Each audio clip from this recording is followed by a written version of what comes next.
Hey everyone, Jen Hatmaker here, your host of the For the Love podcast. I'm so glad that you downloaded today. Welcome to the show. This series has just been so good. We are in the Embracing Change series, which I can't think of anybody literally in my entire life this doesn't apply to in some way, whether you are in change that you are choosing or needing to choose, or change has chosen you in some way. We're all there. And this episode, I think, is going to touch your soul in ways that you maybe didn't expect, including diving into the healing power of writing and reclaiming agency in the face of constant change and uncertainty. You guys, our guest today is so remarkable. So remarkable. Najwa Zebian is who we have today. She's a poet, an author. She's an advocate. Her words have been hope for literally millions of people around the world. She has millions of followers, and you'll see why. She has quite a story. And we were just talking a second ago after we had finished recording, and she's like, "You're such a good listener." And I'm like, "You're such a good storyteller. I just wanted you to tell me more and more and more about her life." And I think you're going to find a lot of points of connection, even if we were raised in different cultures and with different circumstances. Some of the themes of abandonment and a lack of care and uncertainty and displacement are universal. So she's going to talk about that today, and what she learned and how she overcame, and how words were a part of that journey. And what really, guys, do not stay until the end, because we get to like the crescendo at the very end of this interview, where she sort of steps into what felt like her life's thesis. I'm like, there, look at that. So let me tell you about her a little bit before we start hearing her story. So Dr. Najwa Zebian, she's a Lebanese Canadian activist, author, speaker, and educator. She's got her doctorate in educational leadership. So Najwa began to write in an effort to connect with and help heal her first students, which was a group of young refugees, which she understood, and you'll find out more about that. And then come to find out, she began writing to heal herself. So she is the author of 6 books.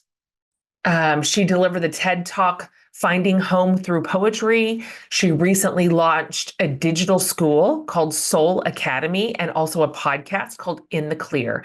So her latest book is called The Only Constant, and it's a powerful message, a very powerful message of agency and autonomy, and being able to trust ourselves as the primary leader of our own lives. Isn't that good? You're going to love this. You're going to love her. Reminder, if you ever want to watch an interview, we video all of them. They're over on my YouTube channel, because sometimes it's just powerful to watch a guest tell her own story. And Najwa is powerful to watch, in addition to being spectacularly beautiful. So that's over on YouTube if you'd like to watch it, in addition to listen to it. So I am delighted that she was here, and just moved by today's conversation. So pour yourself a cup of tea and get ready to be inspired by the absolutely wonderful Najwa Zebian. Welcome to the podcast. I was just telling you how delighted I am to meet you. I'm so moved by not just what you do in the world, but who you are, and everything else is an outcropping of that, clearly. And so I'm so looking forward to this conversation. Same here. I'm really excited to have it with you, and I feel like you and I are on the same page in so many ways. So this is going to be a great conversation. It sure is. I wonder, before we sort of dive in to some of your story and some of your work, would you mind just telling my listening community, the ones who don't know you yet, this is kind of who I am, and this is where I am, and then more or less, this is my deal in the world. Yeah. So usually the first word I use to describe myself before any other title is human. I'm a human who's been living the human experience, and my biggest struggle in life since I was extremely young, like since before I can remember, is feeling like I'm out of place, feeling like I'm a burden, like there's something about me that's too much or too wrong or too little or whatever. I just always felt like I was out of place. I struggled with feeling fully and wholly embraced and prioritized as a human being. That's I think my central struggle. I can tell you about my abandonment wounds and attachment wounds and pain wounds, but really that's the story. The story has always been, I don't deserve love, I don't deserve prioritization, I don't deserve, those things are just for other people, they're not for me. And so, having to go through that from a very young age, I internalized certain feelings that I couldn't put words to just because I was so young, but it didn't mean that I didn't internalize certain messages about myself. So, when I turned 13, the only friend I had gave me a journal and I started writing in it for the first time. And that's when I felt heard and seen in some way. And the beautiful part is that I was giving myself that voice and I was giving myself that crying shoulder. So 3 years after that, I moved to Canada to join my family. I'd been a Canadian citizen before that. I'd visited before, but this was the move. And so that intensified the feeling of being out of place, the feeling of displacement, which meant I was so hyper aware of the way I was feeling, but I was also aware that there was nothing I could do about it. So, writing to me at that point, journaling, meant being reminded of my helplessness. So, I decided I didn't want to write anymore, ripped up my journal, never again. 7 years go by. I live in what I call black and white. I meet my first group of students and I see on their faces the same look I knew I had when I first arrived in Canada, just that feeling of, what am I doing here? I don't belong here. And I wanted to make them feel like they already have a seat at the table. So I started writing to inspire them. And in a way, I started healing myself. And that was the beginning of my writing journey that turned into me being an author. Yeah. There's a lot there. I mean, you just tapped down on some pretty big chapters of your life. I'd love to go back a little bit and examine those pieces a little bit closer. First of all, you did a lot of your childhood years separate from your parents, right? Yes. Yeah. Yes. Can you talk about that a little bit? Where you were, where they were, why were you apart? How did that feel? In what ways did that childhood distance affect you? Because it certainly must have. Absolutely. So, to set the context, I am the sixth child in my family and of six. So the youngest, but also the youngest by many years. Long story short, my parents are originally from Lebanon. They met and got married in Canada, had 5 kids, decided they wanted to move to Lebanon, and that's where I was born. So I immediately was born into an environment where, my parents had already had the 5 kids. They were done raising children, and I came as a surprise. And so I was surrounded by people who were so much older than me from a very young age, which pushed me to mature a lot earlier than any kid around me. I literally remember looking at kids who were my age or even a little bit older and looking at them as kids, and I didn't see myself as a kid. So from a young age, my dad was heavily involved in politics. My mom was just working really hard to take care of us. And I remember my mom started traveling to Canada once my older siblings started turning 18 and moving back here. So she would come to stay with them. And then I would stay in Lebanon with my dad. And my dad thought for many periods of time that I was better off living with an aunt or an uncle or an uncle who had a wife and who could take care of me and feed me and do my laundry. And What that meant was that I was constantly moving from place to place with my backpack. Like I didn't feel like there was a consistent home that I could go to where I felt emotionally safe, where I felt like I could talk about my day. I already felt like my feelings didn't matter. I was always extremely sensitive. And so kids would bully me in school and teachers would bully me in school. And there was no one to talk to at the end of the day about it.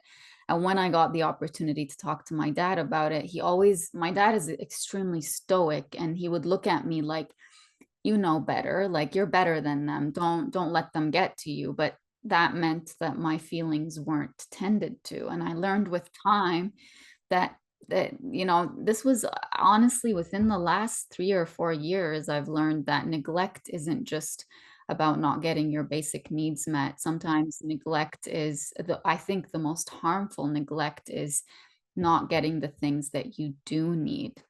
And I needed that emotional attunement. I needed to feel like my feelings mattered, and I also needed to feel like there was an open chest to welcome me with a hug at the end of the day, where I would feel that love. But it always felt so distant from me, like I would only see it in other families. And there's one really powerful theme in my life during those years when I lived far away from my parents. I was living with my aunt and uncle, and what I experienced there was a lot of exclusion, and not only exclusion, but feeling like it was my fault that I was being excluded. There's one story I vividly remember that I talked about in Welcome Home, and I referenced it in The Only Constant as well, where it was the night before a major celebration we have in our culture. And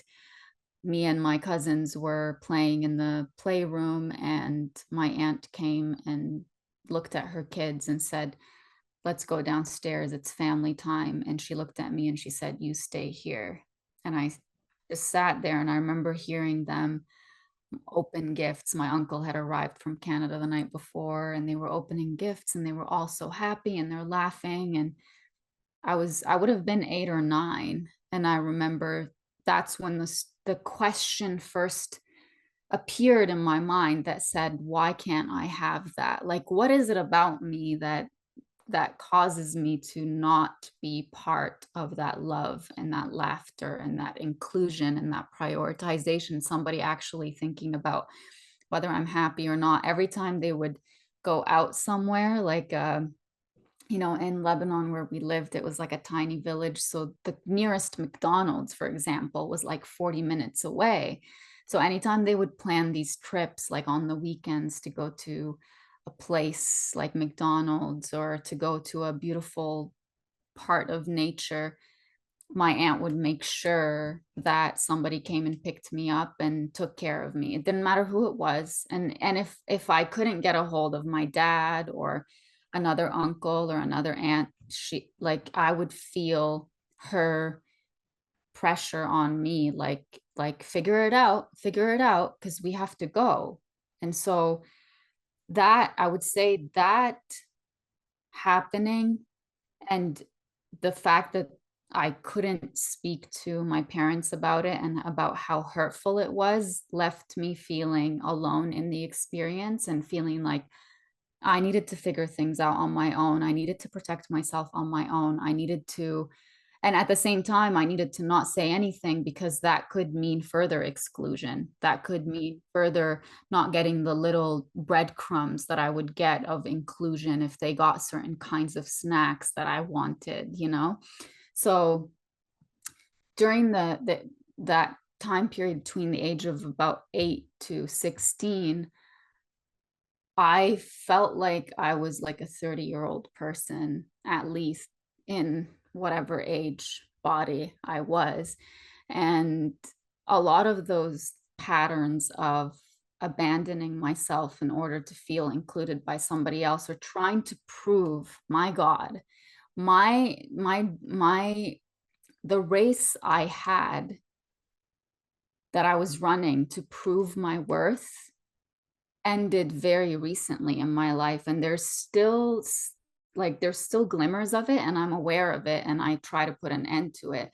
I always felt like I needed to prove that I'm a good person, that I deserve love, that I deserve inclusion, that I deserve to be looked at as worthy in general. And that's all of those stories from my childhood ultimately led to that. And to become the adult that I am right now meant that I had to go back to those younger versions of me and correct a lot of the things that the adults at the time didn't even tend to. Like, I discovered so much that I went through that I think I just buried it, and it was all on top of each other because it was like I wasn't aware of it. It was, that's my life, that's my normal. So yeah, during those years of living far away from my parents, I really internalized the feeling of I'm responsible for my own safety, for my own protection. I'm responsible for whatever it is that happens to me. And I never felt like I had a strong backbone that I could fall back on. Mm. Yeah. Oh, that's so painful to hear. Did any of that for you?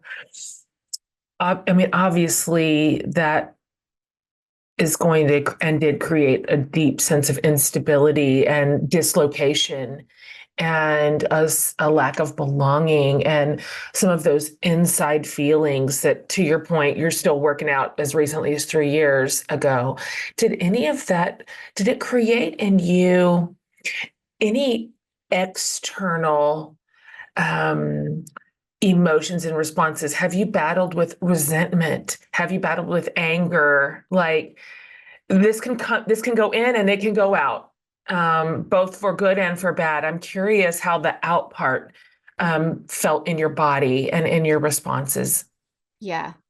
I will say those emotions that I used to label as negative ones were ones that for the longest time I didn't allow myself to feel or to express because I was conditioned to believe that being a good person, being a good girl meant you never ever assume that a person has bad intentions. You're always the bigger person. You're always, like I said, teachers would bully me and my dad would say, you know, that has nothing to do with you, like that's them. And it's like there was always this invitation to not allow myself to experience anger because it was a negative thing. But now I realize there's healthy anger, there's healthy resentment, there's healthy ways, and it's also healthy to project those feelings outwards. Otherwise, they're inside, they're somewhere inside of me. There's a story about resentment that I shared actually in The Only Constant, um, where and it's interesting to me because my parents left Lebanon this morning, and it's always an emotional, uh, it's always a very twisted feeling I have because I love them so much and I know they love me, and I cried writing about this in The Only Constant because there's one line where I say,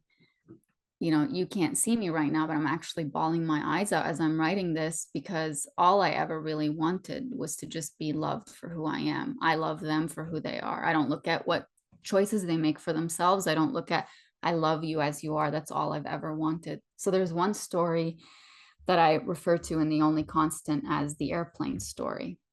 This was back in 2017 when I had decided I no longer wanted to wear the hijab. For those who don't know, Muslim women, many of them, just that's the traditional cover.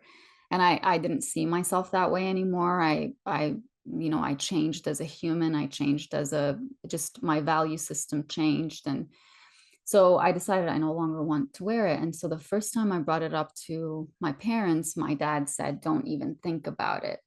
And I know my dad is a very open-minded person. I knew it wasn't coming from a place of him thinking that I needed to wear it because I remember when I first started wearing it, he said, "Are you sure you want to do this? Like, I don't really care if you do." So, and I insisted. And I was really young. I was like 13. So, you fast forward to me being 27 years old, and I'm saying I don't want to wear this anymore. I knew that he was worried about me, but he didn't use those words. So months go by, I stuck to my decision. I really wanted to move forward with it, and I was hard set on it. And my mom calls me and she says, your dad wants to talk to you. I said, if something happens and I'm not comfortable, like I reserve the right to get up and leave. And at that point, another thing I had done was to move out of my parents' home before being married, which is a big thing in our culture. So I go visit, we sit at opposite ends of the couch. My dad is extremely, extremely stoic. Like I can count on my fingers the number of times in my life that we had like that emotional connection. So he starts talking very gently and he says, when you first told me about your decision, I was really worried because you'd been wearing it for so long, and out of the blue you said you don't want to, and I worried about you. I thought, like, what's happening? Is she having an identity crisis? And he said, and you just started writing and you made your name in the world as a writer who looks a certain way. And he said, I don't want people to think that you are shaky in your identity, that you don't know who you are. He's like, it's just like when an airplane is taking off, it's very important during the takeoff that it's steady and straight and it doesn't make any big changes in the direction or the whatever. And then he goes, but then I really thought about it and I realized that you're no longer just taking off. You're already up there in the sky. You know who you are. You know what your values are. So I trust you in whatever decisions you Wow. make for yourself. And I sat Wow, I there. have goosebumps. I did not expect that story to go that way. Right? Uh, I cried a lot, Jen. I'm not yeah, gonna lie. believe you. I was really, really moved by my extremely stoic father's ability to express himself in that way and to me specifically. And i I spent some time like really honoring that moment, and I still do. But something weird happened after that that had never happened up to that point. It was this resentment that bubbled up from within me that said, why on earth do I always have to work so hard to get a moment like this? Why do I have to make a decision for myself, get all the opposition in the world, and have to stick to the decision myself and get through it alone and be made to feel like something's wrong with me and like I'm being excluded? And then when I finally just get to a point where I've made the decision, I've moved forward with it, I'm at peace with myself and with my decision, that's when they come back in and say, like, these beautiful things that I would have wanted to hear at the beginning. This resentment came up and I couldn't, like, I sat there with myself and I'm like, is this what people refer to when they say like you become like so full of yourself and you're so arrogant and people's feelings don't mean anything? Like I started judging myself for I feeling that see. resentment. Sure. I mean, you tamped that down your whole life. So, Yeah. uh-huh. So I sat with myself with that resentment, and I remember just writing a letter to the resentment and explaining what is it that led me to pile it up for so many years and what purpose did it serve for me. Yeah, Hmm. What purpose did it serve for you?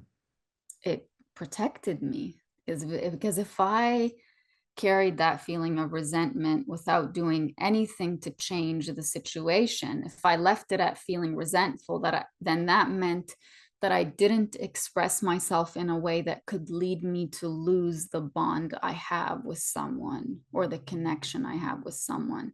So the resentment served as a kind of like a buffer to keeping those connections in place. But it was only hurting me. And I also was not presenting myself as authentically as I possibly could in those connections. Ah, I'd like to talk about what it was like for you. It's a pretty big deal to move to Canada at age 16. It's such a precarious age, and having already experienced a childhood where you felt excluded in many cases, and kind of abandoned, really, and overlooked, not seen, not heard, not loved. Um, and then a complete sea change to another country, where your family, a lot of your family was already established. And so they're tra-la-la along, I can imagine, with their relationships that they had created and the life that they had built. And then you pop in language, just everything, like just across the board. I'd love to hear about that transition, that change, um, and what that created inside of you too, because all of this ultimately became words on a page that you now use in a powerful way. And so, how did that season of your life matter? That season of my life mattered because it was those 7 years between me arriving here and me beginning to write again. Like I said, I lived them in black and white. What that meant to me was I lived in survival mode. I just followed the rules of everyone around me. I know for a fact that the sheltering I experienced from my family was extremely protective. I know it wasn't that they aimed to stop me from having experiences or that they didn't trust me. It was more like, we know the world more than you do, so you're going to be very sheltered. So I wasn't allowed to go out in the evenings or go out and socialize. It was a very isolating experience. So it was just school, work, school, work, school, work. And I went to university right away. I was always a high achiever, and I only in the past 3, 4 years literally realized that that was a fight for my worth. That's all it ever was. Like, maybe if I get these high grades, my parents will look at me with pride. I'm the only one in my family who went as far as I did in school. I have my doctorate in education. I just graduated 2 years ago. I'm the only one in my family who, at such a young age, I really have made a name for myself, where I know I help millions of people worldwide. I never ever, when somebody asks me, like, who do you think you are? Those aren't the things that I go to. It's like I forget all the things I've accomplished, and I really have this existential crisis of, it's like I've been taught that if I take pride in my accomplishments, that means I'm a bad person.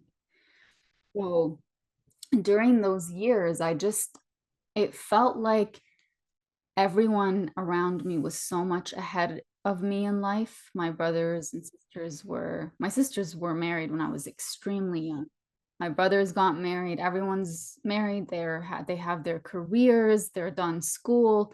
Meanwhile, I'm following in the footsteps that I think I need to follow in. So I just followed the rules. Never really knew who I was. I can tell you the reason I worked so hard was that if there was ever a moment that I wasn't working towards something, I would sit there and be like, I would be agitated. Like, I need something to make me feel like I'm actually accomplishing something in my life. So during those years, being sheltered and being led down a certain path, like, these are the rules you need to follow. You hang out with those people, you go to school for this program, you get these grades, you display these manners, you're just a good part of this family, and you're going to reflect well on us in front of everybody. I never really experienced joy, and I never really experienced like deep sadness. It was more like I was always numb.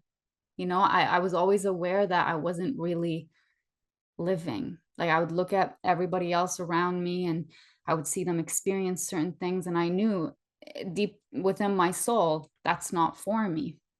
So those years, I think what they served is, like, when a seed stays in the ground for a really long time, like it's dormant before it starts growing into something. That's it. It needs some kind of a catalyst. And the catalyst for me, sadly, was seeing suffering in other people. That was my catalyst to start writing and helping them see the value that they have. And that's what led me to realize that I needed to do that for my 16-year-old self. And then in the most recent years, I realized I had to go further back than that, from that 16-year-old person. So during those years, I was in a dormant phase and survival mode, but I was also forming my view of what I was allowed and wasn't allowed to do with my life, how I was allowed to live and how I wasn't allowed to live. And it's only been in the last 4 or 5 years of my life where I've realized that if the only reason I'm living my life a certain way is to be looked at by certain people as she's a good person, I'm still sacrificing myself. I still don't know who I am. I still don't know how I want to live my life.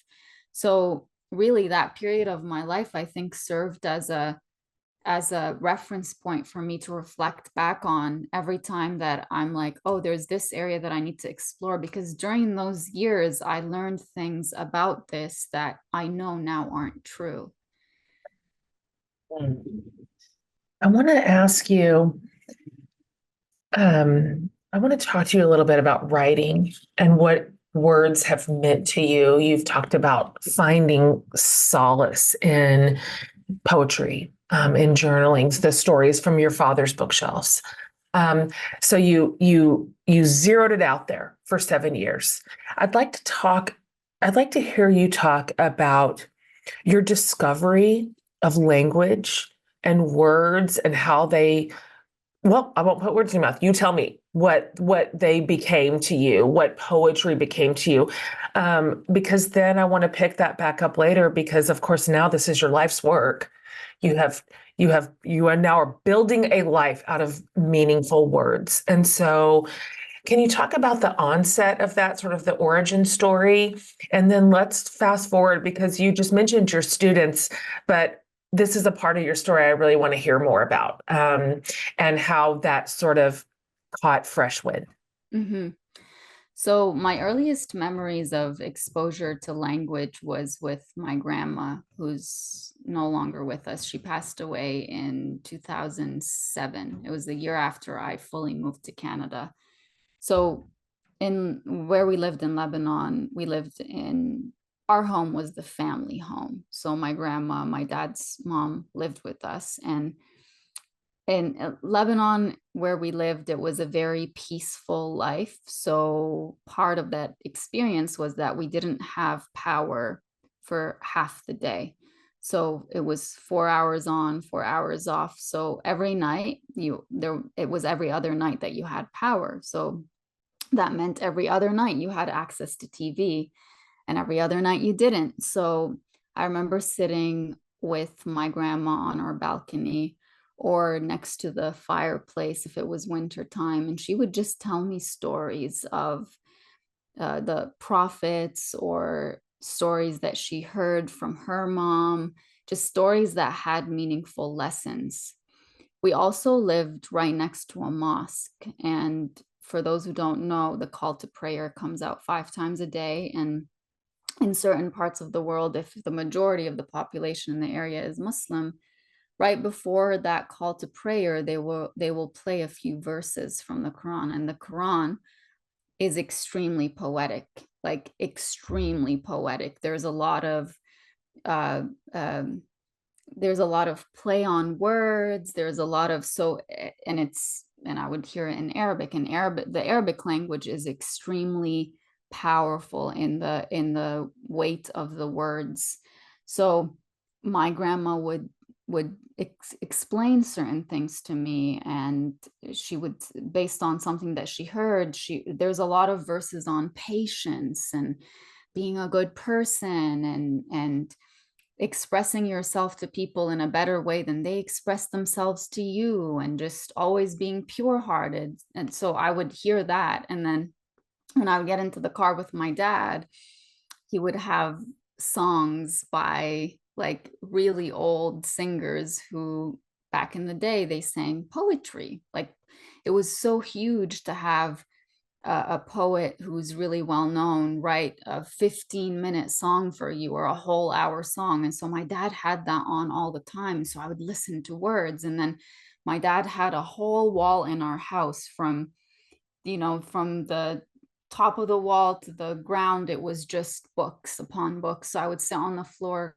grab any book. He had a lot of like history books, philosophy books, poetry books. I would grab any book and open it and start reading. And again, the Arabic language is extremely poetic. So I would read poetry, I would read history, I would read fiction. And my dad was really good at just always buying me books. And so that was my first exposure. And then in school, because I attended also an Islamic school, which it's really interesting how that kind of propelled my journey into writing, like the poeticness. But at the same time, I'm discovering so much conditioning that there are layers that I've shed from that education.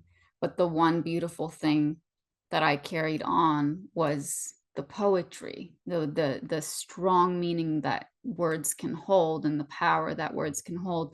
So I would have these classes where certain verses would be explained, and it was like breathing to me to hear words being like talked about their history and where they came from and when they were first used. And so when the time came for me to start writing about my own story and my own suffering, my own experience, it literally felt like this was something I'd known how to do for the last 100 years. Like it didn't feel like I had to sit and learn. People get shocked when they know that I did my undergrad in science. I didn't take language. I took a couple of language courses, but I didn't take anything that taught me how to write. So spending time being exposed to the language and also being able to hear the music that was coupled with the poetry and just getting that,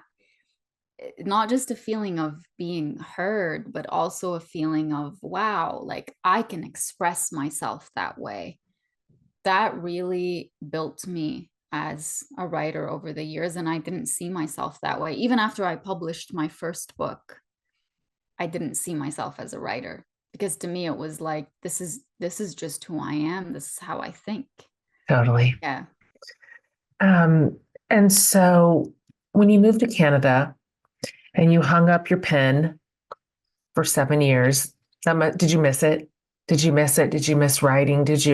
Or were you in such a survival space that you couldn't even access the things that you loved? I was really in that survival space where I don't remember missing writing. I remember actually actively avoiding being in that space. The closest I got to it was listening to music that helped me feel like I was heard and seen, but that was it. So let's fast forward then 7 years later when you say, I had my first group of students. So these were specific students, students that you understood, students whose stories made sense to you. And so let's pick it up there with both this new space in your life and then also the onboarding of writing again. Mm-hmm. So these students were refugees from Libya. The war had just broken out there. They came, they didn't speak a word of English. There were 8 of them. And it was my first year of teaching. And I remember exactly where we were standing in the hallway of the school where the principal said to me, these kids are your responsibility for the year. You're going to teach them the language. You're going to teach them everything about life in Canada and in the Canadian classroom. And I remember just looking at them and they're looking up like I had a feeling like they were saying, save us. Of course. How old were they, more or less? They ranged from grade 2 to grade 8. So there was a whole range of them, almost every grade in between. And From all over the world? so all of them were from Libya. They were 2 families. Yeah. There was one family of 2, and then the rest were all part of another family. And the oldest one in particular, the grade 8 student, I still keep in touch. Her name is Tasneem. She is so intelligent, and the struggle she had was that she was always the top of her class back home. And now she was in this place where she didn't understand the language. She couldn't prove to her teacher that she was really good at math. She couldn't really prove that she was good at language or that she was good at writing because she wasn't being tested in the language that she knew. And so I resonated with her experience quite a bit because I felt like I knew so much about life. I knew so much about feeling. I knew so much about the right way that things could be. But I felt like because I was so young, who's going to listen to me? And so that fight to prove that I know things, I resonated that with her. And so sitting down every day, seeing those kids go through these experiences where they were being treated very visibly like differently from everybody else, I was like the activist. I stepped into that role to advocate for them, to make sure that no one hurt them in any way, that no one treated them as less than other people. And like I said, I was doing that to myself, to younger versions of me without being aware, but it clicked one day that that's what I was doing.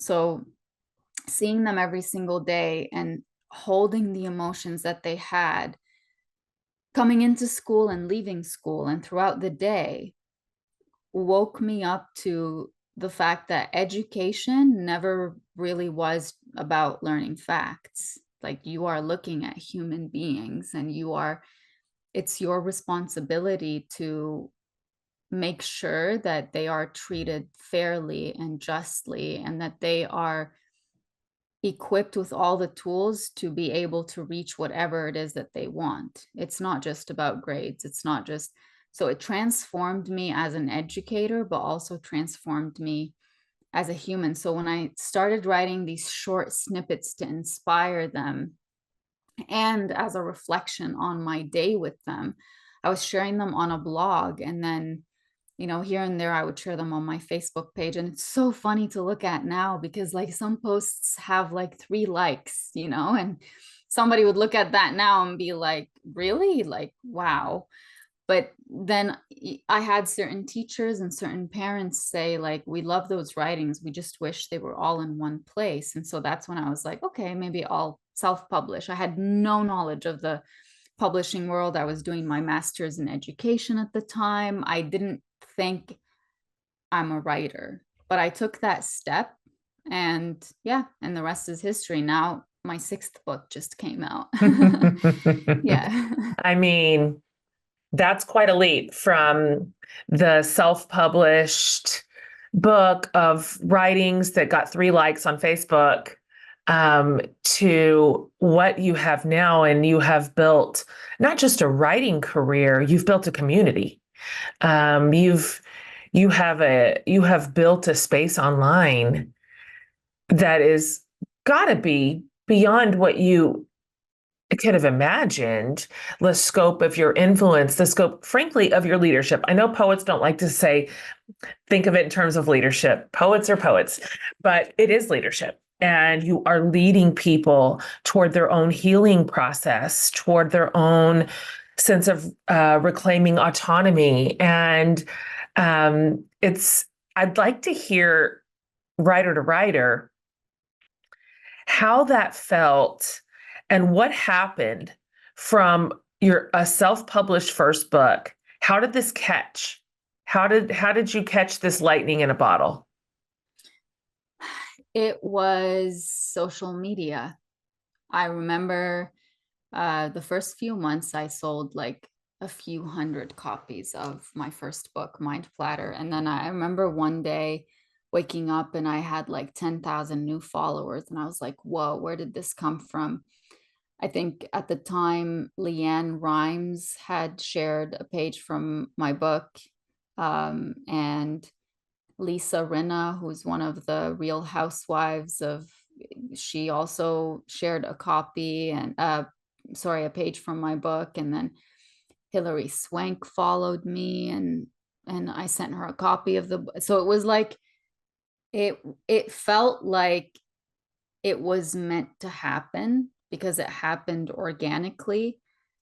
And all I needed to do was put the writings out there. And as long as people read them, they were going to share them with the people that they cared about, or that they thought this would resonate with this person. And it just, over time, it just snowballed. And that's when I started taking things more and more seriously. And I remember when I first got contacted by a publisher, the, the first offer that they sent me, I remember laughing at it because I was making more money per month than their offer.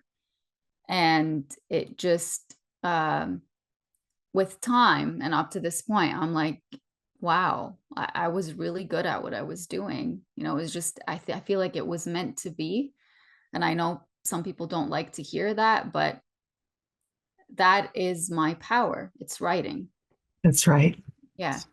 Um, I'd like to hear you talk about the sort of internal work you had to do in order to step into your own agency. You've talked about how that was just something withheld from you, really your whole life. You just did not have autonomy. You didn't have independence. You so much was out of your control, virtually everything. And the adults in your life made decisions for you, with or without your input or whatever. And so this idea that all of a sudden, as a young adult, I mean, you were in your 20s, all of a sudden, you are working from a place of clear autonomy. I mean, even mentioning moving out of your parents' house, which was the cultural break from the norm. So I just like to hear that whole thing, because nobody could do that for you except for you. There's not enough external validation to make that all work. I know. Even though that has a temporary salve, it won't do the deep stuff. So, what was that process like for you? Yeah. I was having a conversation with my friend Stefan not too long ago where he said to me, I honestly don't think you realize what you've been through in your life. He's like, I look at your life as an outsider and I think, wow, she moved out. She took her hijab off. She wrote a book and another book and another book and another book and another book. She changed her whole career path. She stood up against a whole community of people who were trying to bring her down for speaking her truth. He's like, I really don't think you realize how much courage you have. And I remember when he said that to me, I started crying because to me, there was no other choice in those moments. It was always, I'm either going to do this thing or I'm going to completely suffocate. I can't exist in this environment anymore with this reality. It felt like I got to a point where it was my breaking point at every single point where I made these really big decisions. When really, and I reflected about this a lot, and the only constant is I always had a choice. It was just easier for me to say, this is the only choice I have, to not own my decision, because I thought owning it meant that I'm admitting what the accusation from the outer world was. So to me, it was like, no, I had to do this. I had to do it for my own survival. But it's like, no, Najwa, you chose the right thing for yourself. Own it. So I think what happened, because I worked a lot with my therapist, I work with a somatic therapist on just, tuning in and understanding what it was. And we isolated that what it was that was present at every single moment when I made a big decision like that for my life was my inner wisdom, my authenticity, stepping forward and saying, I'm taking the lead right now. It was my inner knowing of what was right for me, my inner trust of what was right for me. And it was like that was a non negotiable thing. I wasn't willing to sit with anybody and negotiate certain things about my life, which is weird because my whole life, I look at myself as a people pleaser. I look at myself as somebody who's like, I can't handle disappointing someone. I can't handle disappointing my family. I can't.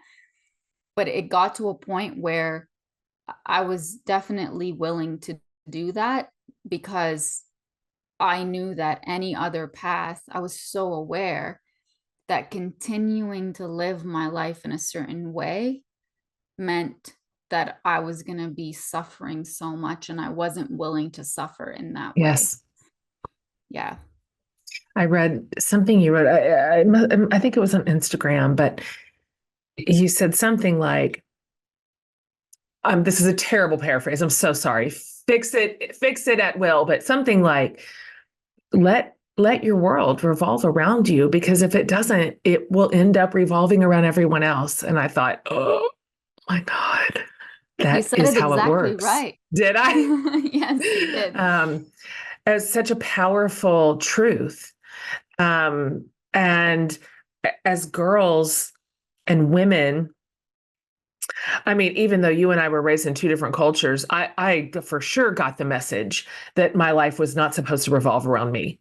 That was selfish, and that was myopic, and that wasn't for the greater good. But the truth is, it actually is for the greater good, because when we are operating authentically and living out of that deep sense of truth and what is right and what is good, that's good for everyone around us.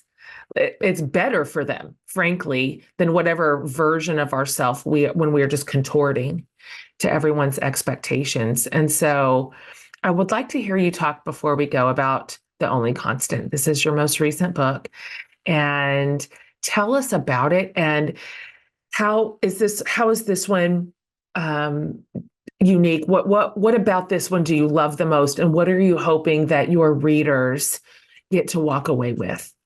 Yeah. So let your world revolve around you is actually one of the sections in The Only Constant that I wrote about. And another one is be the center of your attention. To me, The Only Constant represents not only an invitation to come back to yourself, that was also an invitation and welcome home. The Only Constant is also about inviting you to navigate your way in the world where you know that based on your actions, the people around you are going to react a certain way.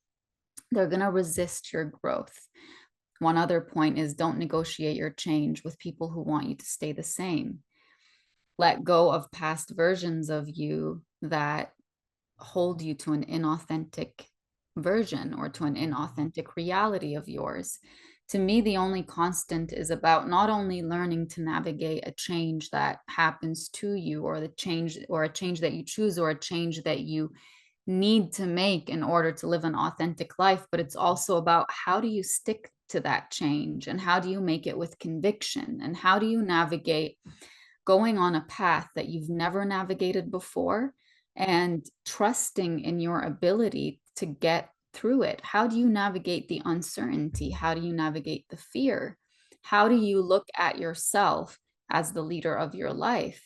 The most empowering message that I hope, if a person walks away with anything after they read The Only Constant, it's this: it is true that life is constantly changing. The only constant in life is change. But there is one truth, that the only constant in your life is you. You are the person who's been with you since the moment you were born.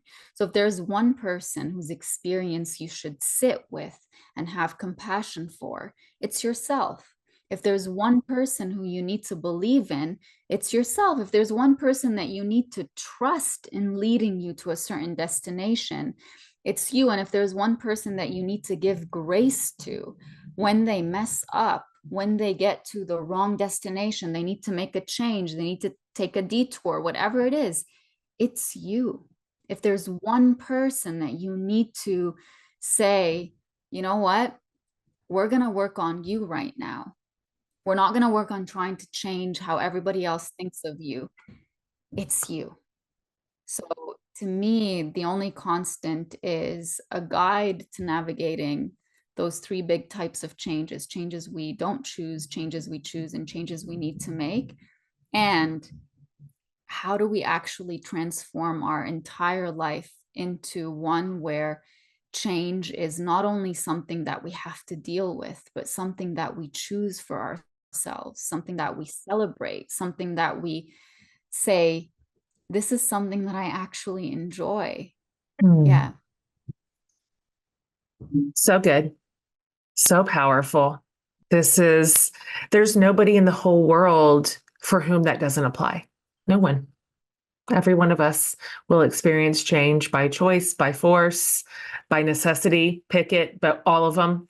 So this is um, timely, just such a good message. I'm so delighted that you keep putting your gifts into the world because it's a labor. It's a labor. It's not just a labor of writing and tasking, and it's an emotional labor because you dig deep for all of this, and this comes out of your lived experience, which is a lift, sometimes a really heavy lift to go back into to parse out for your community and for your readers. And so I see that and I understand that cost. And I'm grateful that you are courageous enough to continue to do it. So, will you just tell my folks before you sign off, where's the best places to find you, to follow you, to get a hold of everything you've written, all of that? Thank you. Well, first, I just want to say you are so kind, and I really appreciate you taking the time to speak to me. And I also really appreciate the work that you are putting out into the world, because it's very, very necessary. And I see the millions of lives that you've definitely changed. So I hope you are proud. And people can find me wherever they are on social media. My handle is at Najwa Zebian. You can find The Only Constant wherever books are sold. You can probably find so many of my videos wherever you look for them. So if you feel like anything helps you, if you like my voice, you can listen to the book as an audiobook in my voice. And yeah, and I hope it changes your life. Guys, I will round all that up for you in one spot. I'll put a link to absolutely everything for you, a one-stop shop. Okay, very last question. Everybody gets this, every guest, every series. You answer it however you want, Najwa. You can answer it sincerely and earnestly, or just outrageously and absurdly, and it's dealer's choice. I borrowed this question from a priest that I love, and she said, "What is saving your life right now?" Ooh. You know, the first answer that came as soon as you finished that question was me. Yeah, me, my authenticity. Um, it's not easy because I feel that um, with the awareness of your worth and the awareness of the kind of life that you know you want to live and you deserve to live, you will become extremely sensitive to environments and people that don't serve that, which means you're going to go through quite a bit of emotional turmoil, and you might be made to feel like that means something is wrong with you. Why are you reacting so much? Go back to yourself and actually thank that part of you that is saying, this is not for us. So I feel, for me, that's what I'm going through right now. Yeah. That is good. That is a strong ending. Perfect. All right. Well, I am just cheering for you, and I hope this is your most successful book yet, that it goes far and wide. I'm so excited to put it in the hands of my readers and my community. And just thanks for your time today. Your time is so valuable, and I'm so grateful to have spent an hour with you. I'm going to be thinking about so many things you said for so long. So thanks for being You're so here. kind. Aw, thank you for having me. All right, you guys. Didn't I tell you, like, they're kind of at the grand finale when she was talking about change and being the leader of our own lives and trusting her. I'm like, I wanted to wave my hanky. Like, there it is. Like, that's it. That is it.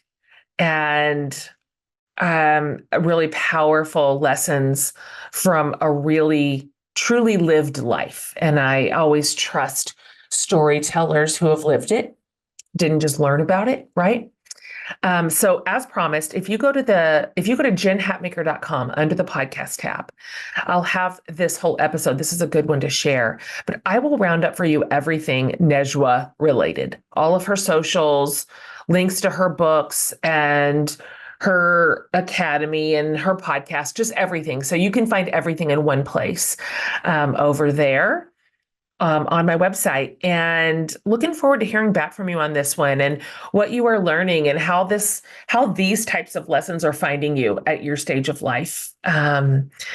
We always love your feedback. We read everything that you say, every comment that you make on any given episode, what you say in ratings and reviews. Thank you for doing those for the show. Those matter and they mean so much to us, and we pay attention.